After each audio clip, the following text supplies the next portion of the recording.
You are listening to the IFH Podcast Network. For more amazing filmmaking and screenwriting podcasts, just go to ifhpodcastnetwork.com.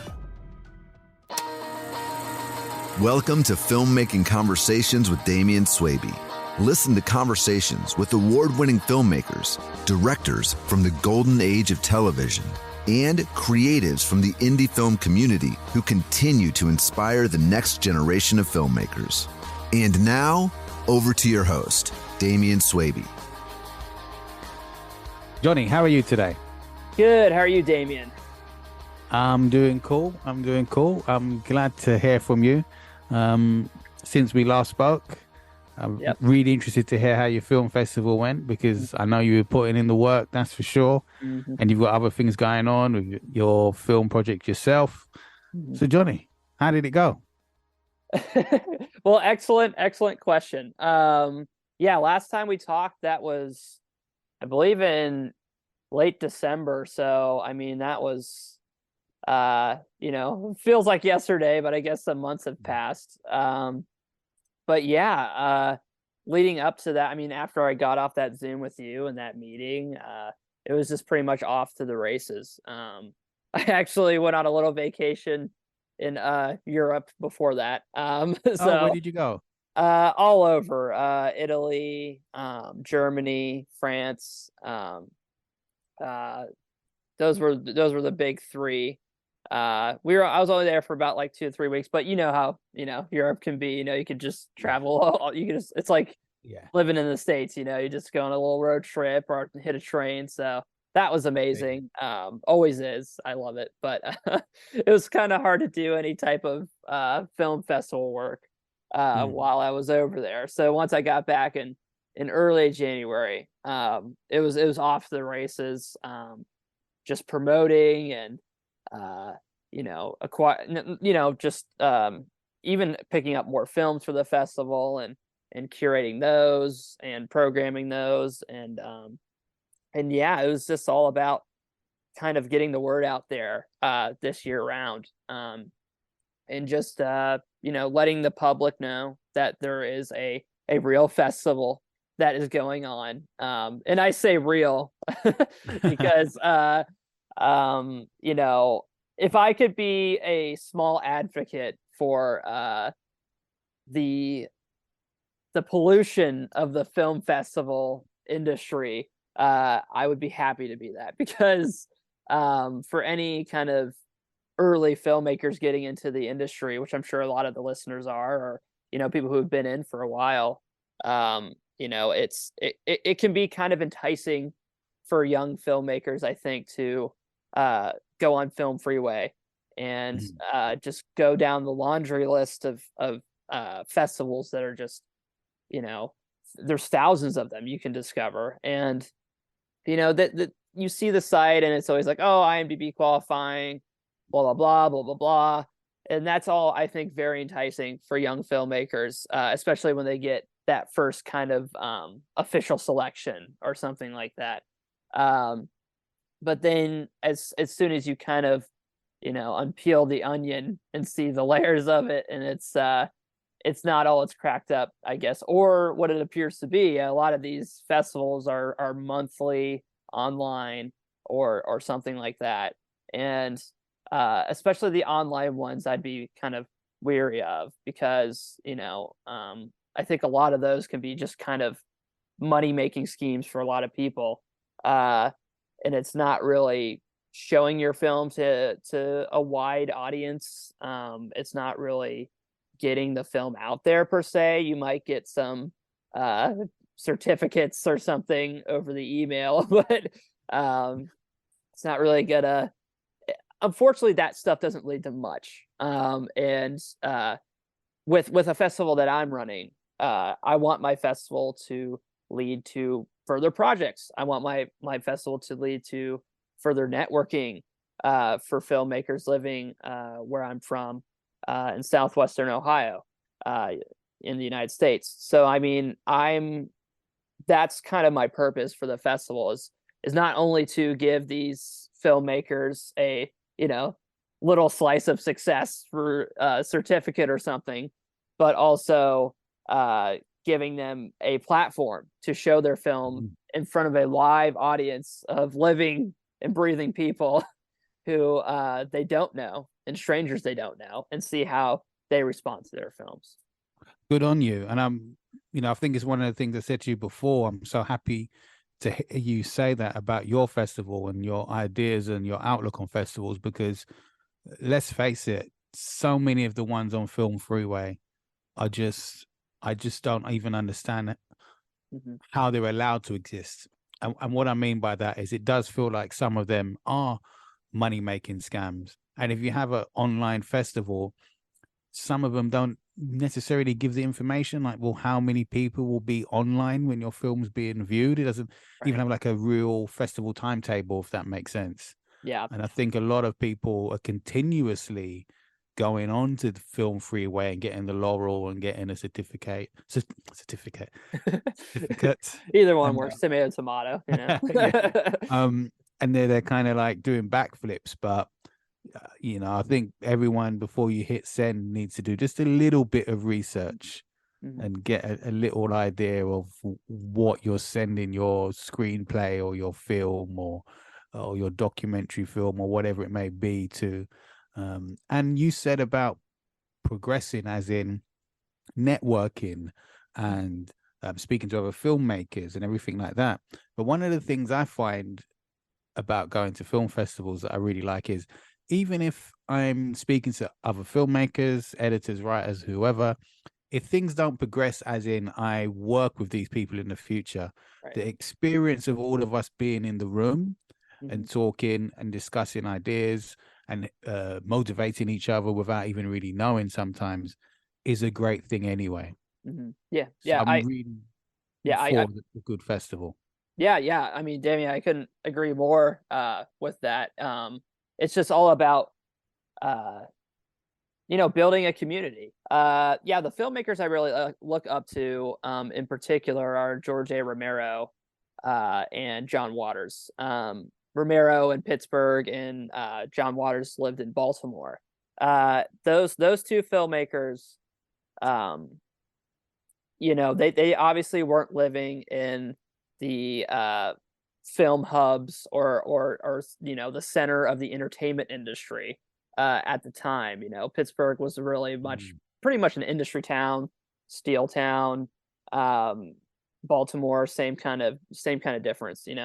But those two filmmakers really kind of built a community around them, and collected all these artists who had different skills or different personas, different personalities, and they really kind of created their own little kind of art collective, or their little like kind of film collective, and that was just all based off getting together as a community and bringing everybody's talents to the table.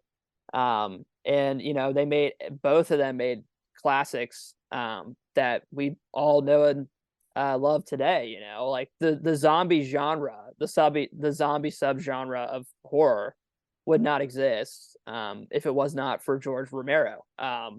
And he did that way outside of the Hollywood system. And I am someone who's interested in making cinema that's outside of the Hollywood machine, so to speak. Because I think there's a lot of great filmmakers everywhere in the world. In fact, most of my favorite filmmakers, never made a film in Hollywood. You know what I mean? So I'm much more interested in seeing what these different perspectives have to offer to film, and not just having this homogenous Hollywood aspect or view towards reality. Because I always say, like, I am so bored when a movie just de facto takes place in Los Angeles. You know what I mean? I'm just like, as soon as that happens, I'm like, okay, or I guess I'm in for it, but whatever. So what do you think made you become the type of filmmaker that wanted to do stuff outside of Hollywood? Because I think it's fair to say a lot of people, if not most people, they think I'm going to make a film in Hollywood, or they think I'm going to make an indie film where I can, which is usually the area they're from, Mhm. they'll do that to try to get in Hollywood. What makes you different? That's a good question, and it's just something that I think I've really it's an idea that I've really grabbed onto the past few years, and I think it mainly stems from the belief that, I mean, I don't think anybody's gonna give you a leg up except for yourself. And like I really believe that. I think that nobody's really gonna give you opportunities, especially in this industry. I mean, of course, there's these crazy success stories, you know what I mean, where Yeah. somebody like, made like a short film, and then Hollywood's like, oh, okay, come over here. But I'm a firm believer that, like, okay, there's no really big film industry where you're from. Cultivate that film industry, make it happen. You don't have, say you're into theater, say there's no community theater, start your own community theater. If there's no plays being done, write a play and then Yeah, yeah, I love star it. it. You know what I mean? It's just like, I think that that's the type of mentality I think that I've just had over the last few years, just because I was that filmmaker who, as soon as I graduated college, I probably had the ideas that Hollywood would start knocking at my door or something like that. And just like we all have. But then, I think you see reality once you start actually kind of working in the film industry. And I'm not trying to be like not optimistic towards Hollywood No, or no, anything not at like all. that. It's Yeah. more just that I feel like I could do more interesting things here than I could in Hollywood. Mainly because nobody's telling me or the people around me what to do. Yeah. So we can make the cinema and art that we want to make. Uh, we don't have to be safe. We don't have to do any of that stuff because, frankly, there's not some Hollywood executive who's spending $400 million on our movies. You know what I mean? Telling Yeah. us you need to have a likable character. Like, like we could do whatever we want, and it's great. And I don't know. I just start looking up to, like I said, like John Waters, Romero, hell, even like Andy Warhol. I know he was in New York, Oh, but like, he was making these, incredibly underground films that are, frankly, probably a lot of them are unwatchable. But yeah, I'd agree. in a lot of senses, he was really kind of pushing something that was at the very least, interesting. And uh I keep going down this tangent, but I guess even with like the French New Wave, um, Yeah. like those filmmakers like Godard,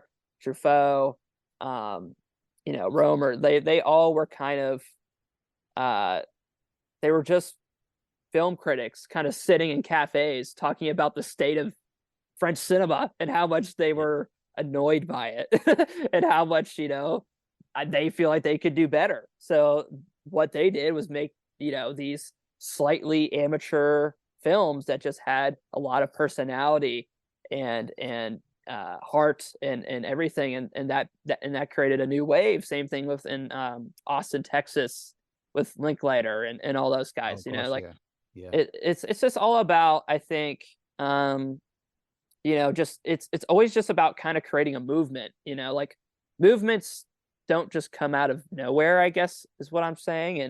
And it always takes a few people in your community to kind of cultivate it, and then hopefully that leads to great cinema that young kids could look up to one day, sitting in their living room in Minnesota or something like that, who want to be filmmakers.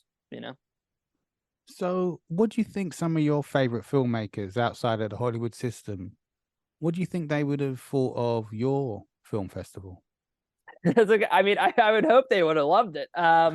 Because yeah, I mean, I think that what I wanted to bring to this festival was a certain type of class and a certain type of um prestige, in a way, like a certain type of film, a certain type of presentation of the film, and really kind of treated like a true artistic presentation, and not just like, let's just play one film after another and just be done with it. People can have their popcorn and leave. You know what I mean? Like, I really wanted to make a kind of an elegant night out of it, and really present these films in a as much of an artful way as I could, because I really use this as a kind of artistic expression of myself in all the marketing and the presentation of the whole festival.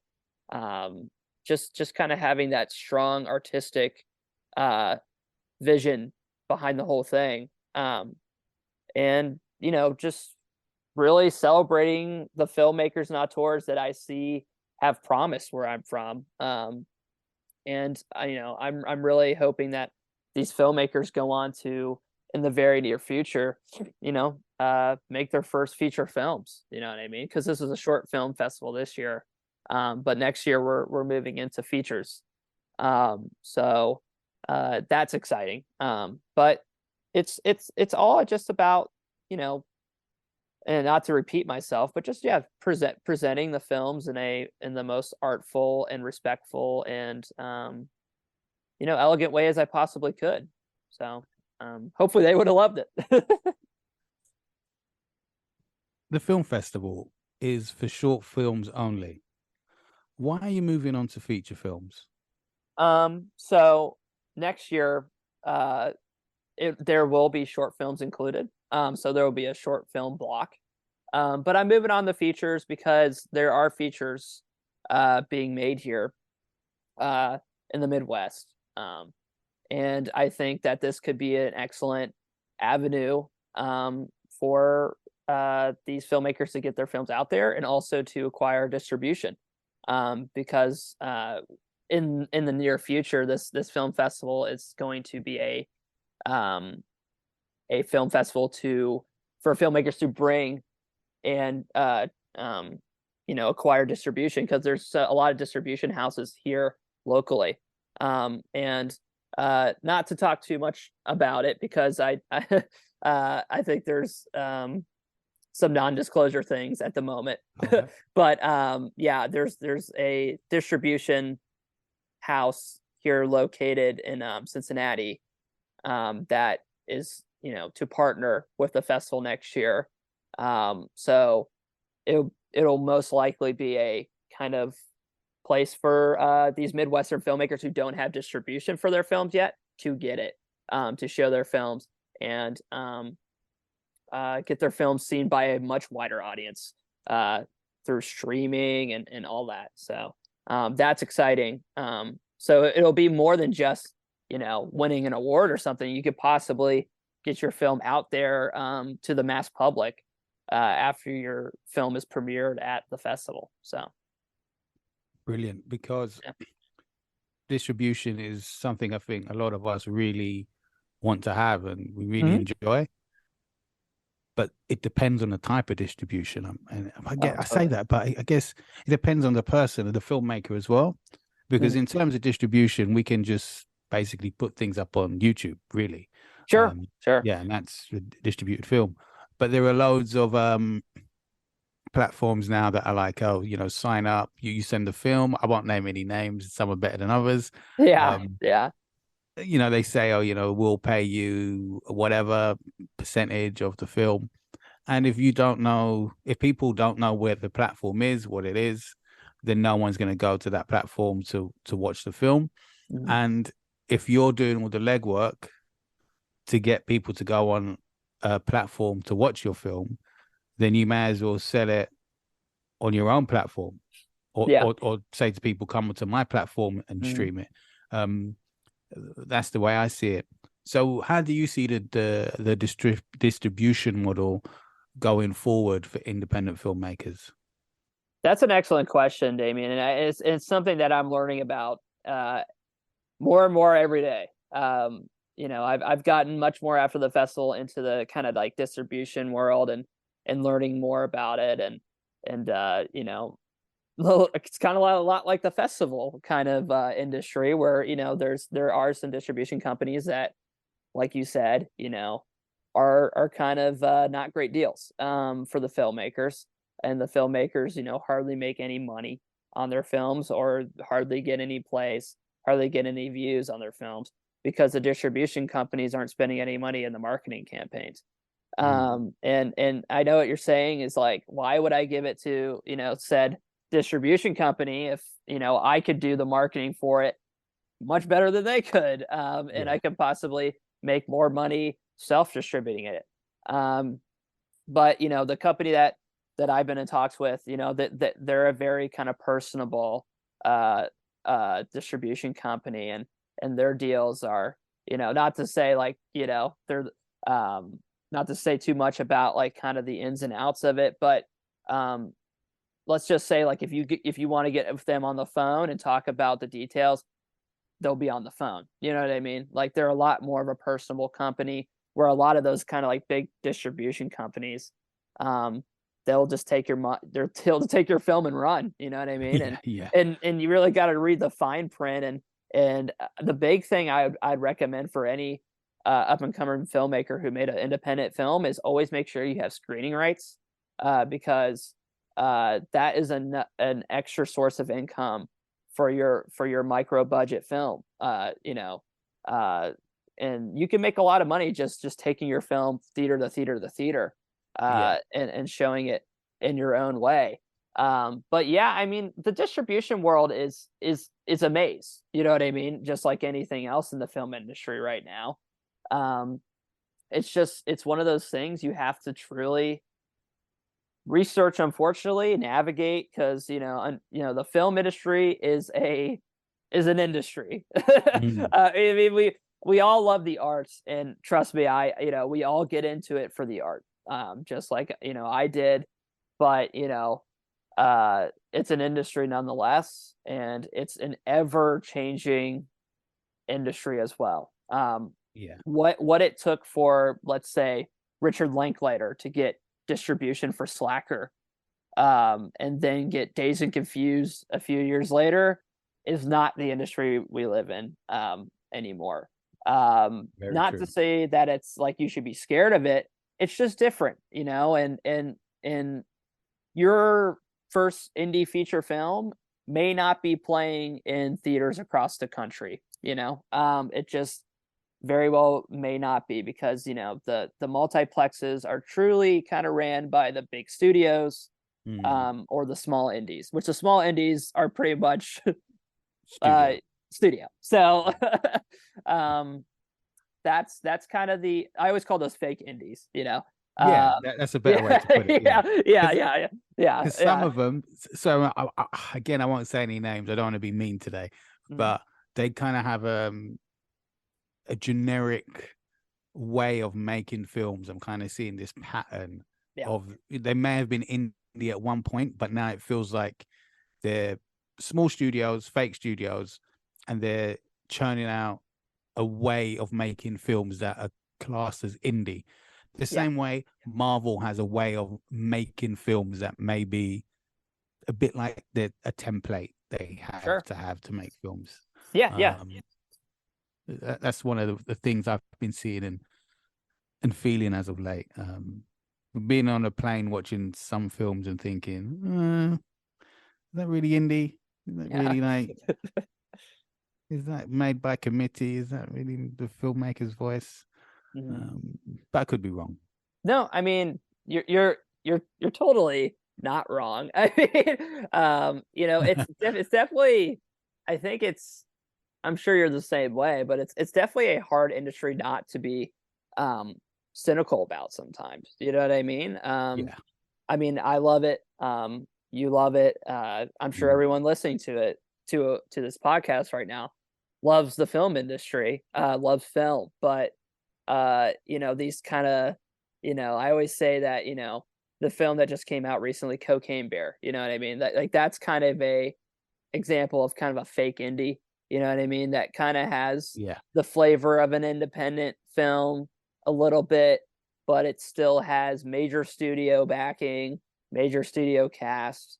I think a good example of a truly, truly independent film is, Stranger Than Paradise, or She's Gotta Have It, like those like truly Oh gosh, yeah, kind of, yeah, or even the things that one of my favorite filmmakers right now is Sean Baker, who's done Florida Project and Tangerine, um yeah, and Red Rocket, because his films are truly, made for, his highest budget was like $4 million yeah. for Florida Project, and that sounds like a lot, but for an independent film, that's nothing. And I saw his first, actually, I guess his second feature, Takeout, because it's just recently released by Criterion, um, Oh, okay. and it was so good. It was such a beautiful film, but I think it was made for like $3,000,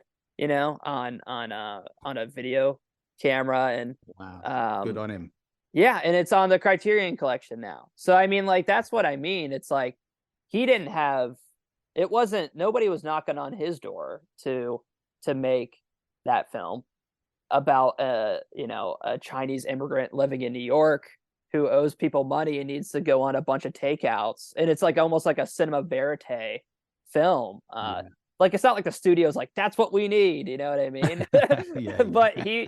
he saw a vision, and he saw, um and he stuck to it, really. I mean, he's a great, great, great, great filmmaker, and maybe the best American filmmaker of his time, because he truly makes films about America, and truly America, and all the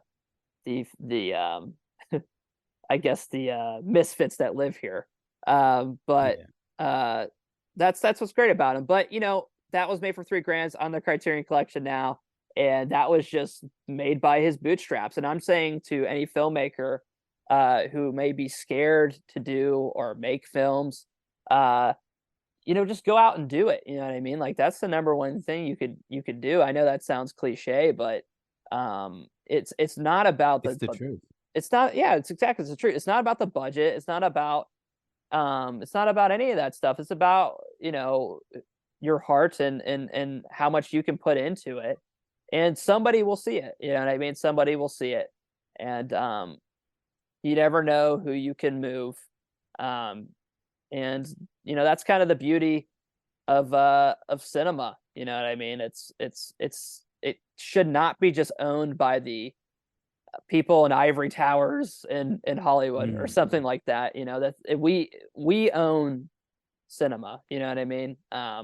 It doesn't matter uh who, I guess, are the gatekeepers, so to speak. Yes, yes. And you yourself, what have you got coming up next as a filmmaker? A lot. So Good. I got the festival. So that's just like a continuous thing that I'm going to continue to do. And it's the next step is getting the site up and getting the Film Freeway verification from them. And I promise to Okay. any listener that the festival is true, and it is real. I have the pictures to prove it. Good, good. Which that will be on the site, and that will be on Film Freeway. So that's the goal for the next coming weeks, because I want to get that up, because submissions are going to open up probably October, November timeframe. And then the February is going to be, the festival is always going to be in February. So mid-February. So for any listeners out there, definitely look out for that submission date in either October, November timeframe.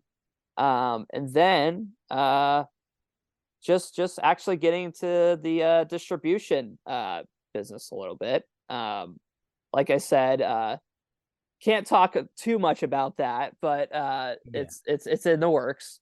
And then working on my first feature film.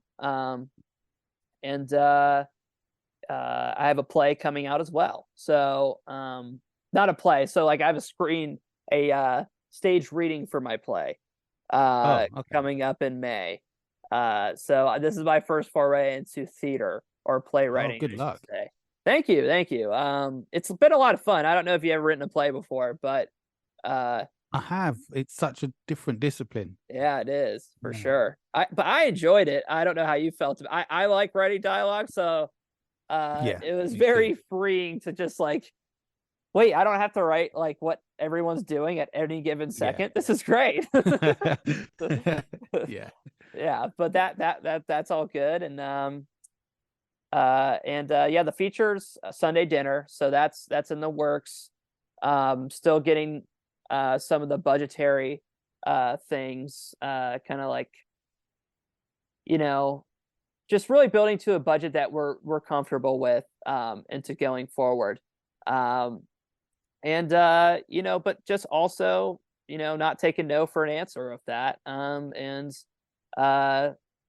it's just it's one of those feature like film ideas that I truly believe in. And um it's gonna be out, and it's gonna be released, and it's gonna be made. So it's all, and for anybody listening, it's feature films, I always say, is like, especially your first, it's a patience thing, you know what I mean? Mm, It's it certainly sure like, is. we all, I think, want to be Orson Welles and make our first film by 25 or whatever, Citizen Kane. But Yeah. the reality is, um don't just go into, I guess, your first feature with like shoestring, if that's what because this is a film I want to send to, you know uh festivals across the country, across the world.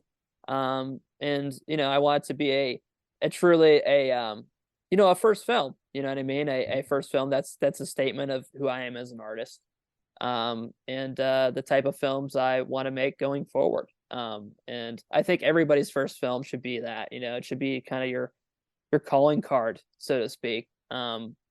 And if you look at any of like the filmmakers we all love, their first film was always kind of their calling card. You saw what the type of filmmaker they were going to be, kind of like the rest of their career. So, Great point.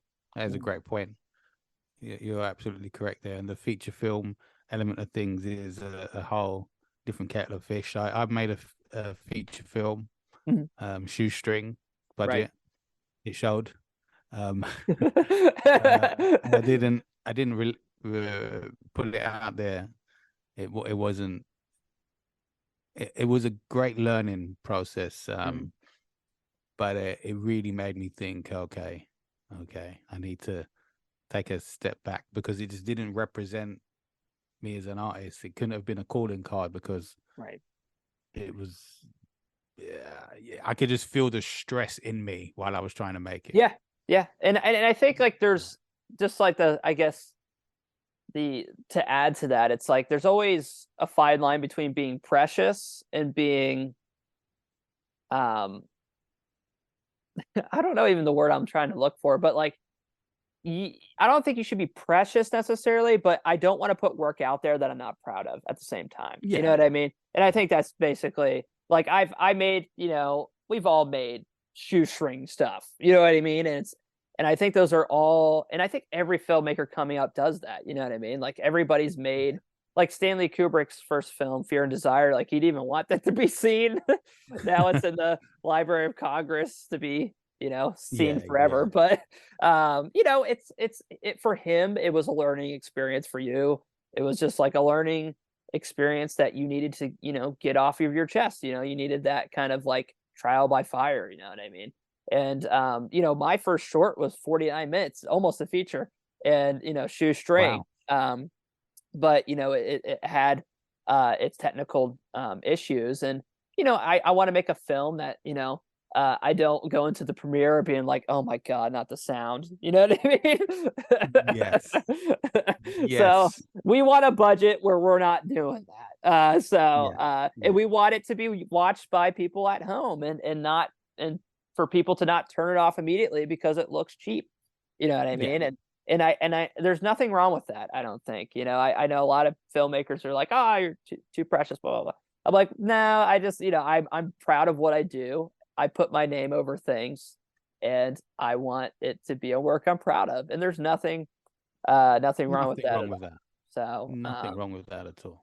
yeah, but also, the last thing I guess is like, also do your work. You know what I mean? I think that's what I'm talking about, that fine line. I think there's some people that Okay. are overly precious and don't put any work out there. You know what I mean? Oh gosh. Yeah. I know what you mean. I think some people can actually hide behind being precious. Yes, absolutely. So they don't put anything out there. Yeah. Because I just think, yeah, I've said it a million times in this podcast, and I've said it to you before. There's like so many options and so many different ways to make a film now. Yeah. To not make a 5-minute short or anything, right? It might be hiding behind being precious, in my opinion. I've had a lady on this podcast who made a feature film on Zoom. Really interesting. Yeah. Yeah. So I've seen those. I've seen a couple of those be coming out. I'm like, that's an interesting. But just like you said, it's about that fine line, and I think that being overly precious is never going to get you anywhere. Even if you just made like a short that you just showed in a theater to a bunch of strangers or something like that. You don't have to set it out to the world. Just do work. Just keep doing your work. Keep creating. That's what I always like. I'm not actively shooting a film right now, but I wrote that play and I'm doing stage reading. Just always create. Always get those muscles working, because those things will get cobwebs on them. And it's all about working those creative muscles, and even if it's little shitty, who cares? Exactly. But Johnny, we're running out of time. We've got a minute left, so I've got to quickly speak to you after a press stop. So it's great speaking to you. Yeah, and we'll speak soon. Have you thought of upgrading your cinematography game? Would you like to have an ASC cinematographer mentor you for free? Join veteran cinematographer Suki Medenzovic, ASC, Disney, Pixar, FX Networks, Netflix, American Horror Story, as he teaches you how to create beautiful images using 3 lighting techniques he has mastered on film sets over his 30-plus years in the film industry. Each technique uses basic, low-cost lighting equipment so that anyone can achieve beautiful visuals no matter your project's budget. If you want to take your cinematography to the next level, visit filmmakingconversations.com to sign up for instant access. If you like this podcast, share it with friends, leave a comment in the comments section, and hit the subscribe button.